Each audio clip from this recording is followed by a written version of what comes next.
আসতে বাধ্য হচ্ছে এবারে? হ্যাঁ, আমি সঠিক টুইট করেছি, আপনি দেখেছেন। যেভাবে মুর্শিদাবাদকে হিন্দুবিহীন করার যে চক্রান্ত চলছে, যেভাবে পুলিশকে সঙ্গে নিয়ে দুজনকে কুপিয়ে খুন করে দেওয়া হয়েছে, 4 ঘন্টা পরে পুলিশ গেছে ওখানে, আর পুলিশ কর্তারা বড় বড় লম্বা লম্বা কথা বলছে। হিন্দু পরিবার, সনাতনী মেয়েরা, বাচ্চারা নৌকা পার করে মালদা দিকে পলায়ন করছে, মুর্শিদাবাদ থেকে পলায়ন করছে। আপনি আরও একটা আমার কাছে ভিডিও এসছে, সেটাও আমি টুইট করছি। তো যেখানে মমতা ব্যানার্জি আজকে 15 দিন ধরে একটা কথা বলতেন যে রামনবমীতে দাঙ্গা করবে, হিন্দুরা সনাতনীরা দাঙ্গা করবে, ঈদের নামাজের দিন রেড রোডে দাঁড়িয়ে উনি বলেছেন হিন্দু ধর্ম গন্দা ধর্ম। উনি যদি এখন হিন্দু সাজার চেষ্টা করছেন, অথচ উনি হিন্দু নন। যদি উনি হিন্দু থাকেন, নিজেকে বলছেন আমি ব্রাহ্মণ ঘরের মেয়ে, ছেড়ে দিন ব্রাহ্মণ ঘর। উনি যদি মুখ্যমন্ত্রী পদ মর্যাদা ওনার যদি কাছে থাকে, একবার শুধু বলুন কি ওয়াকফ বোর্ডের যে অ্যামেন্ডমেন্ট হয়েছে, যেটা আইন পাস হয়েছে, তারপরে যে তাণ্ড হয়েছে, ওনার পুলিশ তার সহযোগিতা করেনি। একবার উনি বলেন কি এই দাঙ্গাটা, এই ঘটনাটা মুসলমান করেছে। উনি তো একটা ধর্মকে, হিন্দু ধর্মকে, সনাতন ধর্মকে গন্দা ধর্ম বলেছিলেন। উনি তো বলেছিলেন রামনবমী যারা করে তারা দাঙ্গাবাজ। আজকে উনি বলুন কি উনার এই মুসলমানরা দাঙ্গা করেছে ওখানে শমশেরগঞ্জে। এখন উনি বলছেন দুই পক্ষকে, আমি বলছি দুই পক্ষ ওখানে দাঙ্গা করেছে। লজ্জা হয় না? ডাকাতের দল করেন উনি। আজকে উনার এমপিরা নাটক করে কান্নাকাটি করছে, খলিলুর রহমান। আজকে শমশেরগঞ্জের এমএলএ নাটকবাজি করছে কি আমার উপরে হামলা হয়েছে। এই ভিড়টা উনি বলছেন তো, এই ভিড়টা সামাল দেওয়া যাচ্ছে না। যেদিন বিহার আর ইউপি থেকে, বিহার আর ঝাড়খণ্ড থেকে হিন্দুদেরকে নিয়ে ওখানে আমরা ঢুকবো, একদিনে খালি করে দেব মুর্শিদাবাদ মালদাকে, একদিনে খালি করে দেব। একদিন লাগবে আমাদের।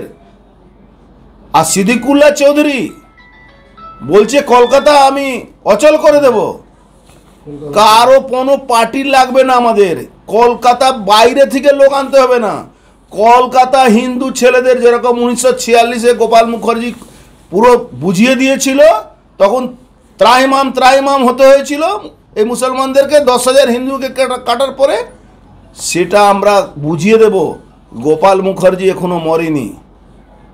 বাংলা বাইরে থেকে লোক এনে কলকাতাকে মুক্ত করাতে হবে না, আমরা নিজে করিয়ে দেব ওখানে কলকাতার লোককে সঙ্গে নিয়ে। মমতা ব্যানার্জি খেলা করছেন, অভিষেক ব্যানার্জি ওখানে লম্বা লম্বা ভাষণ দিচ্ছেন, সংস্কৃতি আর কুষ্টি কথা বলছেন, কৃষ্টি কথা বলছেন। বাংলা সংস্কৃতি রয়ে গেছে। বাংলা সংস্কৃতিকে নষ্ট করা যদি মূল কেউ থাকে, তার নাম মমতা ব্যানার্জি। একটা জিহাদিদেরকে এক্সটেন্ডেড বাংলাদেশের প্রধানমন্ত্রী হওয়ার স্বপ্ন দেখছেন উনি জীবনে এটা পারবেন না, নিশ্চিত থাকুন। কোন জেলায় খারাপ অবস্থা আছে? পুরো 9টা বর্ডার এলাকা পুরো সর্বনাশ করে দিয়েছে মমতা ব্যানার্জি। 9টা বর্ডার এলাকায় আগামী দিন এরকম ভয়ঙ্কর পরিস্থিতি আরও ভয়ঙ্কর হবে। আমি সনাতনীদেরকে বলবো সবাই তার পাশে দাঁড়ান। যত ওখানে হিন্দুদের উপরে পলায়ন হচ্ছে তাদের পাশে দাঁড়াতে হবে। কোন জেলায় এরকম উপদ্রুত হয়ে রয়েছে? মুর্শিদাবাদ, জঙ্গিপুর, নদিয়া, সাউথ 24 পরগনা, নর্থ 24 পরগনা, বহু জায়গা, মালদা কিছু অংশ, সব জায়গায় কি অবস্থা আছে। পুরো বর্ডার এলাকাটাকে তছনছ করে দেওয়া হয়েছে। কালকে বিএসএফ রক্ষা পায়নি, বিএসএফকে ঢিল ছোড়া। আমি বুঝতে পারছি না, বিএসএফ হাতে চুড়ি পড়েছে? বিএসএফ কি হাতে চুড়ি পড়েছে? বিএসএফ লাঠি দিয়ে উপর থেকে পাথর নামাচ্ছে, পিটিয়ে পাথর নামাতে হবে। মানুষকে রক্ষা করার জন্য দায়িত্ব দিয়েছে বর্ডার সিকিউরিটি ফোর্স। এই বর্ডার এলাকা আছে, 50 কিলোমিটার তোমার এখতিয়ার আছে, সেটা পালন করা দরকার আছে।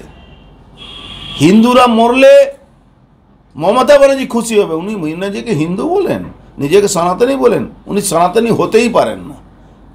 একটা মুখ্যমন্ত্রী সংবিধানের শপথ নিয়ে সনাতনী হিন্দুদের উপরে ডোজার চালাচ্ছেন, রোড রোলার চালাচ্ছেন, এটা সবাই বাংলার মানুষ দেখছে। রাজ্যপালের ভূমিকা কি? রাজ্যপালের শুনুন। এখন রাজ্যপালের ভূমিকা আমি তো কোথাও দেখতে পাচ্ছি না। লিডার অফ অপোজিশন কোর্টে গেছিলেন, কোর্ট থেকে পারমিশন হয়েছে, আমি থ্যাঙ্কস টু হাইকোর্ট, তারা সংজ্ঞান নিয়েছে, অর্ডার করেছে, কিন্তু আরও কড়াভাবে একটা অর্ডার দরকার আছে, যেখানে যেই উপদ্রব করবে শ্যুট অ্যান্ড সাইটের অর্ডার করে দিন, একদিন লাগবে। আজকে রেলওয়ে কেন শ্যুট অ্যান্ড সাইটের অর্ডার করছে না? সম্পত্তি নষ্ট হচ্ছে। আমরা তো ছোটোবেলা থেকে দেখেছি রেলের সম্পত্তি এই কাকিনাড়াতে যে লুট করতে আসো শ্যুট অ্যান্ড সাইট করে দিত, দেখেই গুলি মেরে দিত। কেন করছে না? বাংলা সনাতনীদেরকে ছেড়ে দেওয়া হয়েছে কি তোমরা মরো? আমরা মরবো না, আমরা মারবো। সময় এসে গেছে, সবাইকে সংগঠিত হতে হবে। যেটা বাংলাদেশের দিকে কি এগোচ্ছে সেরকম পরিস্থিতি না? বাংলাদেশ হয়ে গেছে বাংলা, পশ্চিমবাংলা। এটা বাঙালি হিন্দু যারা আছেন তাদেরকে বুঝতে হবে। বাংলাদেশ থেকে আপনি পালিয়ে এসেছেন, এবার কোথায় পালিয়ে যাবেন? আমরা তো বারবার বলছি এক্সটেন্ডেড বাংলাদেশ করার নাটক করছেন মমতা ব্যানার্জি। যেভাবে কালকে দেখা গেল করে দোকান পাট বাংলাদেশে যেমন করে হয়েছিল সেই দোকান পাট সেই রকম। আচ্ছা, ওতে দেখে মনে হলো কোনো ইসলাম ধর্মে